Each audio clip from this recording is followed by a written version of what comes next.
Hello नमस्कार good morning welcome once again on Himalaya edu hub YouTube channel. दोस्तों आज के इस सेशन में हम लोग बात करने वाले हैं पटवार भर्ती 2024 जिसकी चर्चा जोरों शोरों से हो रही है। वैसे लगभग सभी बातें आपको पता है, लेकिन आज के इस सेशन में हम लोग सिलेबस को थोड़ा डिटेल में डिस्कस करेंगे। आजकल किस तरह के एग्जाम में क्वेश्चंस आ रहे हैं या आजकल किस तरीके से जो मार्क्स का डिस्ट्रीब्यूशन है किस तरीके से पूछा जा रहा है उसको देखेंगे। देखो पटवार भर्ती 2024 जिसकी सुगबुगाहट पिछले 1.5 साल से मार्केट में है, 1.5 साल से सभी चैनल्स पे, सभी प्लेटफॉर्म्स पे, सभी कोचिंग सेंटर्स में। शुरुआत में तो ये भी बात कर दी गई थी कि ये जो भर्ती है वो सीईटी के बाहर की होगी, लेकिन धीरे धीरे सारी चीजें इसमें क्लियर हो गई। तो पहली बात क्या है इसके अंदर, जो सबसे पहली बात है कि ये जो सीईटी ग्रेजुएशन लेवल 2024 हुआ था आपका, सीईटी ग्रेजुएशन 2024 जो एग्जाम आपका अभी सितंबर के महीने में हुआ, इसके आधार पर होगा और इसमें 40% कट ऑफ रख दी गई है। जिन भी स्टूडेंट्स के 40% से अधिक नंबर या 40% मार्क्स आ रहे हैं सीईटी ग्रेजुएशन लेवल में, वो सारे पटवार एग्जाम देने के लिए एलिजिबल हैं। सबसे पहली बात। दूसरी इंपॉर्टेंट बात कि भर्ती आएगी कब। ये भर्ती पिछले 1.5-2 साल से अपने रंग दिखा रही है कि मैं अब आऊं, लेकिन अभी तक नहीं आई है। तो ये भर्ती कब आ रही है? कुछ समय पहले कहा गया था कि इसका नोटिफिकेशन नवंबर के महीने में आ सकता है और इसका जो एग्जाम है ये फरवरी मार्च में होगा। एग्जाम डेट जो है फरवरी मार्च में होगा, ऐसा कहा किसके द्वारा गया था? तो आरएसएसबी बोर्ड के जो प्रेसिडेंट है आलोक राज सर, उन्होंने ट्वीट करके जानकारी दी थी कि नवंबर के अंदर हम नोटिफिकेशन लाने का प्रयास करेंगे और पटवार का एग्जाम फरवरी और मार्च में कंडक्ट कराएंगे। आज के करीब 10-12 दिन पहले फिर से एक ट्वीट आता है सर का और सर कहते हैं कि फरवरी और मार्च में कराने का कोई इरादा अभी या तैयारी अभी नहीं है। तो कब हो सकता है? ज्यादा नहीं, ये एग्जाम अप्रैल मई में किसी भी हालत में हो जाएगा। क्यों हो जाएगा? क्योंकि बोर्ड के पास जो अब अगला एग्जाम करवाना है वो है ही पटवार राजस्थान पुलिस, एलडीसी 2025 वीडियो, ये कुछ इंपॉर्टेंट वैकेंसीज है। या एक बार इन्होंने जूनियर अकाउंटेंट और डाल रखा है तो हो सकता है उधर भी कुछ प्रयास करे बोर्ड। लेकिन बोर्ड के लिए जो प्रायोरिटी थिंग्स है उसके अंदर एग्जाम, क्योंकि आपको पता है अक्टूबर एंड में अभी इसी महीने में हमारे 21, 22, 23 को 10+2 का सीईटी भी होने वाला है। हाँ, एक और सूचना, शायद आप ये वीडियो जब देख रहे होंगे तो हो सकता है कैलेंडर और इसकी एग्जाम डेट आ भी गई हो, यानी कि 10 अक्टूबर को कैलेंडर जारी करने की बात थी कि 10 अक्टूबर को कैलेंडर जारी करेंगे जिसमें हम बताएंगे आपको कौन कौन से एग्जाम है। इसका मतलब पटवार की एग्जाम डेट आपको आज कल में ही पता लग जाएगी। और क्या होगी? अमूमन आपकी इसकी डेट हो सकती है अप्रैल मई, और ये सूचना आपको कल परसों में मिलेगी। तो अब अप्रैल मई में एग्जाम है तो आपको पटवार की शानदार तैयारी आज से कर देना शुरू कर देना चाहिए। अक्टूबर, नवंबर, दिसंबर, जनवरी, फरवरी, मार्च, तकरीबन 6 महीने आपके पास हैं। 6 महीने में आप पटवार को बहुत शानदार तरीके से तैयार कर सकते हो। क्या क्या करना है अब आपको? सबसे पहले किसी भी एग्जाम की तैयारी करने से पहले हमको उसके सिलेबस की पूरी जानकारी होनी चाहिए। एग्जाम पैटर्न क्या है, प्रीवियस ईयर कट ऑफ की चर्चा भी हम एक बार कर लेंगे, हालांकि उसका बहुत ज्यादा फर्क नहीं पड़ता है क्योंकि नया एग्जाम है, नए तरीके से आपका एग्जाम आएगा तो वहां पर क्या लेवल रहता है उस पर डिपेंड करती है बहुत सारी चीजें। पर एक छोटा मोटा आइडिया लेने के लिए सबसे पहले डिस्कस करते हैं एग्जाम पैटर्न और सिलेबस को। ठीक है, चलो सब। तो सबसे पहले मैं आपको बता देता हूं सब्जेक्ट कौन कौन से हैं। तो यहां पर जो सब्जेक्ट है, एक तो है general science, history, polity and geography of India, general knowledge, current affairs. तो सबसे बड़ा जो इसमें पोर्शन है, सबसे बड़ा पोर्शन जो है वो मैथ्स और रीजनिंग के बाद आता है आपका कौन सा? दैनिक विज्ञान और इंडिया जीके। इंडिया जीके में क्या क्या दे रखा है? सभी दे रखा है। इंडियन हिस्ट्री दे रखी है, इंडियन पॉलिटी दे रखी है, इंडियन ज्योग्राफी दे रखी है और करंट अफेयर्स भी दे रखा है। उसके अलावा जनरल साइंस। इसके 38 क्वेश्चन होंगे और प्रत्येक प्रश्न 2 मार्क का है, इसलिए 76 मार्क्स आपके टोटल हो जाते हैं। 76 नंबर, 76 नंबर, 38 क्वेश्चंस आपके इंडिया जीके और जनरल साइंस से हैं। देखो इस एग्जाम में जो जनरल साइंस है वो केवल दैनिक विज्ञान से रिलेटेड पूछी जाती है। आपको पता है आरएसएस भी कुख्यात है इस मामले में कि साइंस के बहुत खतरनाक प्रश्न बना देता है। अभी रिसेंटली एक एग्जाम हुआ है 5 अक्टूबर को स्टेनोग्राफर का, उसमें इतनी हाई लेवल की मतलब जो है साइंस पूछ ली, उसमें कुछ क्वेश्चंस तो बहुत बीएससी वाले स्टूडेंट्स भी नहीं कर पा रहे थे। वीडियो एग्जाम हुआ था 2022 में, तो 2021-22 में वीडियो प्रीमेंस, उसमें बहुत ज्यादा हाई लेवल की साइंस पूछ ली थी, स्पेशली वीडियो मेंस में। तो अपना आरएसएस भी जो बोर्ड है वो साइंस के बहुत खतरनाक प्रश्न डालते हैं, लेकिन यहां पर जो है साइंस का सिलेबस थोड़ा सा डेली रूटीन वाला है ना, पर कुछ कह नहीं सकते। आगे देखते हैं, geography, history, culture and polity of Rajasthan, इसके 30 क्वेश्चन होंगे और 60 नंबर होंगे, है ना। यानी कि ज्योग्राफी, हिस्ट्री, कल्चर और राजस्थान के 30 क्वेश्चन है, 60 नंबर के। इसका वेटेज आता है 20%, करीब करीब 20% जो है आपके टोटल के ये राजस्थान जीके से पूछते हैं। उसके बाद लैंग्वेज आ जाएगी हिंदी इंग्लिश। हिंदी इंग्लिश को पिछले ही पटवार एग्जाम में जोड़ा था, उसके पहले पटवार में हिंदी इंग्लिश नहीं आते थे, लेकिन अब लगभग सभी एग्जाम में आ रहे हैं। इसके 22 क्वेश्चन है, 44 मार्क्स हैं। 22 क्वेश्चन में हो सकता है 11 क्वेश्चन दोनों से आ जाएं, हो सकता है 12 क्वेश्चन इंग्लिश के, 10 क्वेश्चन हिंदी के आ जाएं, हो सकता है 10 क्वेश्चन इंग्लिश के 12 ऐसे आ जाएं, लेकिन दोनों को मिला के 22 क्वेश्चन होंगे और 44 मार्क्स होंगे। ठीक है, ठीक है।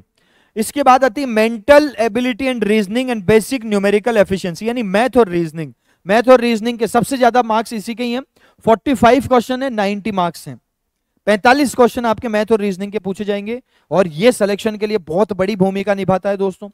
इंपॉर्टेंट जो इसमें रोल प्ले करेगा वो मैथ रीजनिंग है, और उसके अलावा आपके जो जीके वाला पार्ट है इंडिया वाला, क्योंकि यहां पे स्टूडेंट्स की तैयारी काफी कम रहती है ना। आमतौर पे यहाँ पे क्वेश्चंस जो है, हमारा ध्यान कल्चर, पॉलिटी और ज्योग्राफी ऑफ राजस्थान पे ज्यादा रहता है ना, और इधर से क्वेश्चन काफी गलत हो जाते हैं।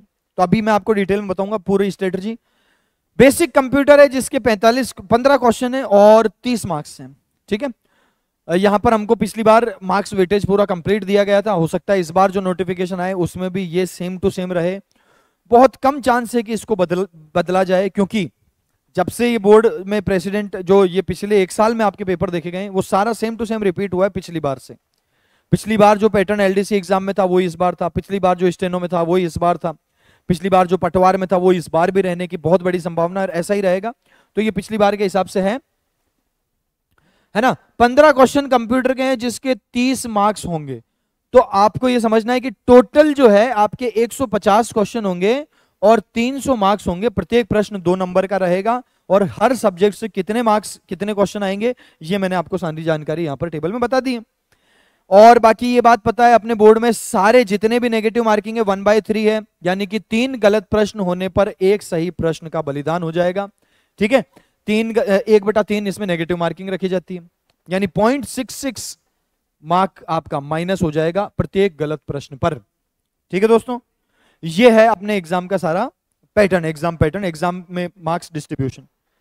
आगे बढ़ते हैं हम और सिलेबस की डिटेल में चर्चा करते हैं। सिलेबस क्या दिया हुआ है, तो पहला जो हमारा टॉपिक था जनरल साइंस और इंडिया जी के, उसमें जनरल साइंस में यहां साफ साफ लिखा हुआ है विज्ञान के सामान्य आधारभूत तत्व, दैनिक विज्ञान। उसके अलावा बायोलॉजी में मानव शरीर, आहार एवं पोषण और स्वास्थ्य देखभाल। दोस्तों पिछले एग्जाम्स में देखा गया है कि आरएसएसबी में साइंस का लेवल काफी अच्छा पूछते हैं, लेकिन वहां पे फिजिक्स और केमिस्ट्री के क्वेश्चन बहुत ज्यादा अच्छे लेवल के पूछते हैं। यहाँ फिजिक्स और केमिस्ट्री के क्वेश्चन अमूमन थोड़े से कम देखे जाते हैं। बेसिकली यहाँ पर डेली रूटीन वाले जो दैनिक विज्ञान जो है वहां से ज्यादा क्वेश्चन आते हैं, तो इसमें एग्जाम में ज्यादा नहीं है, लेकिन आजकल कोई भरोसा नहीं है भैया, बहुत कुछ तो भी लेवल के क्वेश्चन पूछते हैं और ज्यादातर आउट ऑफ सिलेबस भी पूछ लेते हैं, लेकिन हमको तैयारी सिलेबस के अकॉर्डिंग करनी है। प्राचीन एवं मध्यकालीन भारत के इतिहास की प्रमुख विशेषताएं एवं महत्वपूर्ण ऐतिहासिक घटनाएं, है ना, ऐतिहासिक घटनाएं। उसके अलावा भारत का संविधान, आपको ध्यान रखना चाहिए कि सीईटी ग्रेजुएशन लेवल में सबसे ज्यादा क्वेश्चन भारत के संविधान से पूछे गए थे, पॉलिटी से पूछे गए थे। ज्यादातर स्टूडेंट पॉलिटी को कम पढ़ के गए थे, ज्यादातर वो राजस्थान का GK, art and culture, history of Rajasthan पढ़ के गए थे। वहां से क्वेश्चन की संख्या आई काफी कम, और पॉलिटी यानी कि संविधान से, भारतीय संविधान से क्वेश्चन की संख्या 20-20, 25-25 क्वेश्चन पूछ लिए और अच्छे लेवल के क्वेश्चन पूछ लिए, शानदार लेवल के। तो ध्यान रखना, पटवार की तैयारी कर रहे स्टूडेंट्स, भारतीय संविधान बहुत ढंग से आपको पढ़ना है, नहीं तो यहां से क्वेश्चन गलत होंगे। राजनीतिक व्यवस्था एवं शासन प्रणाली और संवैधानिक विकास, ठीक है। उसके अलावा भारत की भौगोलिक विशेषताएं, पर्यावरण एवं पारिस्थितिकीय परिवर्तन एवं इनके प्रभाव। ये वाला जो टॉपिक है पर्यावरणीय एवं पारिस्थितिकीय परिवर्तन, ये आपके अमूमन हर एग्जाम के अंदर इंडियन ज्योग्राफी से पूछे जाते हैं। ठीक है, कोई सा भी एग्जाम हो वहां पर पर्यावरणीय एवं पारिस्थितिकीय परिवर्तन एवं इनके प्रभाव जो टॉपिक है, इससे क्वेश्चन बहुत ज्यादा मतलब इससे ज्यादा हर बार एग्जाम में क्वेश्चन पूछते हैं। तो इस टॉपिक का ध्यान रखना है, भारत की भौगोलिक विशेषताएं उसके अलावा। ठीक है, ये आपके ज्योग्राफी से हो गया। मैं इसको देख के ये बता सकता हूं कि साइंस में आपको डेली जो साइंस है दैनिक विज्ञान है वो पूछते हैं। और दूसरी बात, जैसा सीईटी ग्रेजुएशन में देखने को मिला, संविधान के क्वेश्चन बहुत ज्यादा आए हैं, और वो इसीलिए आए हैं क्योंकि पटवार और वीडियो जैसे एग्जाम में संविधान का इंपॉर्टेंस है। अब इनको ग्रेजुएशन लेवल के सीईटी से कौन से एग्जाम करवाने, यही करवाने, जूनियर अकाउंटेंट हो गया, पटवार हो गया, वीडियो हो गया। तो इनमें भी देखो आप जो ये टॉपिक दे रहे हो भारतीय संविधान, ध्यान से रखना, इस बार बहुत सारे स्टूडेंट्स को बहुत ज्यादा नुकसान हुआ है जिन्होंने पॉलिटी ढंग से नहीं पढ़ी थी, बहुत सारे क्वेश्चन आए। उसके अलावा प्राचीन मध्यकालीन इतिहास और ये सारा तो दे ही रखा है। तो सिलेबस को बहुत ध्यान से करो। यहां से क्वेश्चन कितने आएंगे, 38 क्वेश्चन आएंगे इसमें से। ये वाला जो आपका पार्ट है ये सिलेक्शन में बहुत बड़ी भूमिका निभाता है दोस्तों। यहां जिसका स्ट्रांग है वो काम कर लेता है। और दूसरा मैथ रीजनिंग, मैथ रीजनिंग में 45 क्वेश्चन होंगे, वो आपके बहुत बड़ा रोल प्ले करेगा। उसके अलावा राजस्थान का अपना ज्योग्राफी, हिस्ट्री, कल्चर और पॉलिटी ऑफ राजस्थान, राजस्थान के इतिहास की महत्वपूर्ण ऐतिहासिक घटनाएं, राजस्थान की प्रशासनिक व्यवस्था, राज्यपाल, राज्य विधानसभा, उच्च न्यायालय, राजस्थान के लोक सेवा आयोग, जिला प्रशासन, राज्य मानवाधिकार आयोग, राज्य निर्वाचन आयोग, लोकायुक्त, राज्य सूचना आयोग और लोक नीति। दोस्तों राजस्थान पॉलिटी पूरा ही दे रखा है।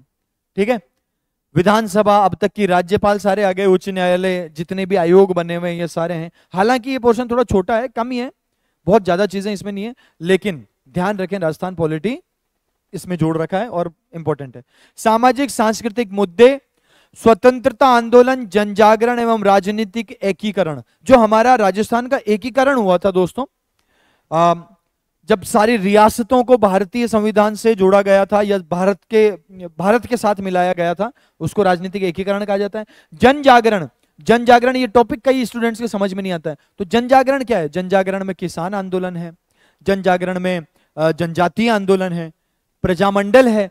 स्वतंत्रता आंदोलन जो लिखा हुआ है ये प्रजामंडल है, क्योंकि हमारे यहाँ पर राजस्थान में प्रजामंडल आंदोलनों को ही स्वतंत्रता आंदोलन थे, क्योंकि हमारे यहाँ पर ब्रिटिश का डायरेक्ट रूल नहीं था, हमारे यहाँ रियासतें थी और रियासतों के द्वारा रूल किया जाता था ब्रिटिश गवर्नमेंट। तो रियासतों के खिलाफ जो युद्ध, जो हमने आंदोलन किए, उसको प्रजामंडल आंदोलन कहा जाता है, और वही हमारा स्वतंत्रता आंदोलन था। जनजागरण में किसान आंदोलन, जनजातीय आंदोलन और राजनीतिक एकीकरण, यानी कि मॉडर्न राजस्थान। ध्यान रखें कि पिछले 1-1.5-2 साल में हिस्ट्री ऑफ राजस्थान से ज्यादातर क्वेश्चन मॉडर्न से पूछे जाते हैं, इंडियन हिस्ट्री में भी ज्यादातर क्वेश्चन मॉडर्न से पूछे जाते हैं। अभी जो आपका एग्जाम हुआ दोस्तों सीईटी ग्रेजुएशन, उसमें नाम मात्र के गिने चुने क्वेश्चन एंशियंट और मिडाइवल यानी कि मध्यकालीन से थे, ज्यादातर क्वेश्चन मॉडर्न से थे। तो फोकस मॉडर्न पे, हालांकि पढ़ना तो सारा ही है, सिलेबस तो अपन को कवर करना है, लेकिन क्वेश्चन ज्यादा कहां से आ रहा है, क्वेश्चन ज्यादा मॉडर्न से आ रहा है। तो मॉडर्न पे पहले ध्यान रखना इसका बहुत अच्छे से। लोक कलाएं, चित्रकलाएं एवं हस्तशिल्प एवं स्थापत्य, ये अपने राजस्थान के आर्ट एंड कल्चर से रिलेटेड है। मेले, त्योहार, लोक संगीत, लोक नृत्य, राजस्थानी संस्कृति, विरासत, साहित्य, राजस्थान के धार्मिक आंदोलन, संत एवं लोक देवता, महत्वपूर्ण पर्यटन स्थल। हुआ क्या, एलडीसी का एग्जाम हुआ पिछले महीने, उसके सिलेबस में पर्यटन नहीं था, 6 क्वेश्चन पूछ लिए। इंडिया में जो है अपने बंदरगाह से, पोर्ट से रिलेटेड क्वेश्चन 5 और राजस्थान से भी पर्यटन से। तो पर्यटन से आपके एग्जाम में क्वेश्चन इनको पूछने की आदत से बन चुकी है। इसमें तो चलो सिलेबस में लिखा हुआ ही है, एलडीसी में तो उस एग्जाम में पूछ लिया जिसमें सिलेबस में ही नहीं था ये। तो ये इंपॉर्टेंट है पॉइंट, इनको बहुत अच्छे से पढ़ना। राजस्थान के प्रमुख व्यक्तित्व जो हुए, तो ये आपका मोटा मोटी राजस्थान की ज्योग्राफी, राजस्थान का history, art and culture, polity, इससे रिलेटेड है। ठीक है, अब अपन बात करते हैं आगे।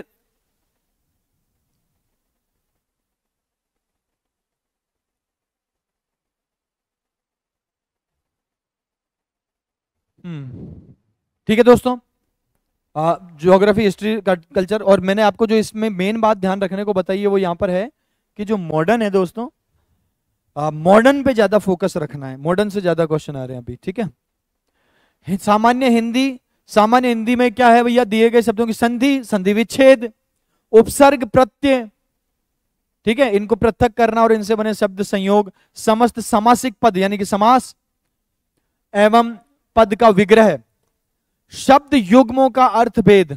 लगभग सारे एग्जाम का में सेम सिलेबस है, आरएसएसबी में हिंदी जहां जहां भी लिखा हुआ उनमें यही ये सिलेबस है। पर्यायवाची शब्द, विलोम शब्द, ये आपने सीईटी के अंदर भी तैयारी करी होगी, उसका फायदा मिलेगा। शब्द शुद्धि, अशुद्ध शब्दों का शुद्ध लिखना। वाक्य शुद्धि, वाक्यांश के लिए उपयुक्त शब्द। पारिभाषिक शब्दावली, प्रशासन से संबंधित अंग्रेजी शब्दों के समकक्ष हिंदी शब्द, मुहावरे एवं लोकोक्ति। तो जो हर एग्जाम में जो सीईटी का सिलेबस था लगभग वही सिलेबस है, हर एग्जाम में यही सिलेबस होता है।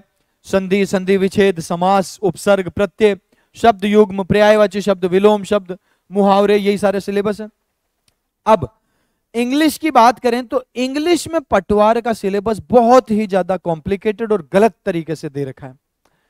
सारे एग्जाम आरएसएसबी में आज तक, चाहे आप सीईटी ग्रेजुएशन देख लो, चाहे सीईटी 10+2 देख लो, चाहे आप एलडीसी देख लो, स्टेनोग्राफर देख लो, रीट देख लो, कोई भी देख लो, इन सब में इंग्लिश में बहुत ही स्पेसिफिक डेफिनेट करके सारे सब्जेक्ट और टॉपिक बता रखे हैं। जैसे हमको साफ साफ दिया हुआ होता है tense, sequence of tense, passive voice, direct indirect. इसके अलावा हमको दिया होता है determiner, article, preposition, fill in the blanks में subject verb agreement, degree, conjunction, error spotting में transformation, translation, letter writing, specific. अब इन्होंने क्या किया है, एक तो टॉपिक लिख दिया पैसेज, टॉपिक क्या लिख दिया, पैसेज, ठीक है। एक लिख दिया आपके synonym antonyms, idioms and phrases, very good. आपने जो है वोकेब में स्पेसिफिक कर दिया कि हम ना तो कंफ्यूजेबल वर्ड्स पूछेंगे, ना फ्रेजल वर्ब पूछेंगे, ना सफिक्स प्रीफिक्स पूछेंगे। हालांकि सिलेबस में तो स्टेनोग्राफर के में भी लिखा था, लेकिन 5 क्वेश्चन दे दिए सफिक्स प्रीफिक्स के, स्टेनोग्राफर के सिलेबस में नहीं था सफिक्स प्रीफिक्स। खैर वो बात जाने देते हैं। फिर भी जो सिलेबस में लिखा है इन्होंने लिख दिया idiom, phrase, synonym, antonym, very good. 3 topic ये हो गए वोकेब के, पैसेज हो गया। उसके बाद जो एक सबसे गड़बड़ बात लिख दी वो यहां लिख दी करेक्शन ऑफ कॉमन एरर्स। अब इस करेक्शन ऑफ कॉमन एरर्स का मतलब समझते हैं। कॉमन एरर कौन कौन से टॉपिक से हो सकती है, कॉमन एरर हो सकती है, बहुत ही ध्यान से देखना, ये आपको बहुत बढ़िया तरीके से देखना, नहीं तो गलत हो जाएगा। Subject verb agreement, tense, noun, pronoun, adjective, adverb, non finite verb, article, determiner,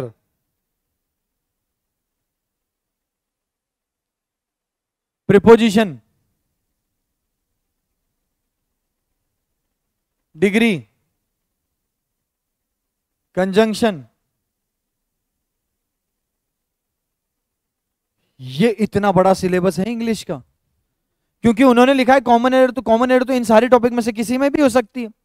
subject verb agreement, tense, noun, pronoun, adjective, adverb, non finite verb, article, determiner, preposition, degree, conjunction, इनमें से किसी भी, अच्छा प्रीपोजिशन अच्छा लिख दिया, इनमें से किसी भी टॉपिक से एरर पूछ सकते हैं। हर एग्जाम में राजस्थान में इंग्लिश के सिलेबस में उन्होंने स्पेसिफिकली मेंशन किया होता है कि कौन से टॉपिक से सवाल पूछने वाले हैं, लेकिन इधर लिखा है पटवार जैसे एग्जाम में जिसमें आपके इंग्लिश के क्वेश्चन की संख्या ही 11-12 है, उसमें से भी आप अगर कॉमन एरर दोगे तो 4 से 5 कॉमन एरर आएगी। उस 4 से 5 कॉमन एरर में आपने इतना बड़ा सिलेबस में कुछ मेंशन नहीं किया है, तो ये सबसे बड़ी गड़बड़ बात है। लेकिन हम इसको थोड़ा सा शॉर्ट कर सकते हैं। कैसे? आज तक राजस्थान में एडजेक्टिव और एडवर्ब पार्ट्स ऑफ स्पीच के क्वेश्चन नहीं पूछे गए हैं, नॉन फाइनाइट वर्ब का नहीं पूछा गया, ना ही आएगा। ध्यान रखना, आपके adjective, adverb, non finite verb से एग्जाम में क्वेश्चन बिल्कुल नहीं आएगा, ठीक है। और इसको और भी थोड़ा स्पेसिफिक करें तो यहां से आप प्रोनाउन टॉपिक भी हटा सकते हो, उसके टॉपिक आप थोड़े से कम कर सकते हो। पार्ट्स ऑफ स्पीच के क्वेश्चन अमूमन कम आते हैं। तो आपको कॉमन एरर में कौन कौन से टॉपिक तैयार करने? Subject verb agreement, tense, article, determiner, preposition, degree और कंजंक्शन। ये 6 टॉपिक आपको, 7 टॉपिक आपको पढ़ने हैं। Subject verb agreement, tense, article determiner, preposition, degree, conjunction. यहां से आपके क्वेश्चन आएंगे एरर स्पॉटिंग के। तो ये है एक्चुअल में सिलेबस। थोड़ा सा नाउन की नॉलेज तो हमको आर्टिकल और डिटरमिनर में मिल ही जाती है, बल्कि मैं तो आर्टिकल और डिटरमिनर के टाइम पे पूरा ही नाउन पढ़ा देता हूं। प्रोनाउन के कुछ एक रूल्स देख सकते हो, बाकी आपको सिर्फ ये टॉपिक पढ़ने। Adjective, adverb, non finite verb बिल्कुल मत पढ़ना, यहां से क्वेश्चन नहीं पूछेंगे आपके एग्जाम में। मोस्टली ध्यान देना है subject verb agreement, tense, degree और कंजंक्शन। सारे एग्जाम में आपके एरर स्पॉटिंग के क्वेश्चन यहीं से पूछते हैं। आर्टिकल, डिटरमिनर और प्रीपोजिशन इसलिए लिख दिया क्योंकि ये सीईटी के सिलेबस में भी, बाकी हर एग्जाम के सिलेबस में होता है।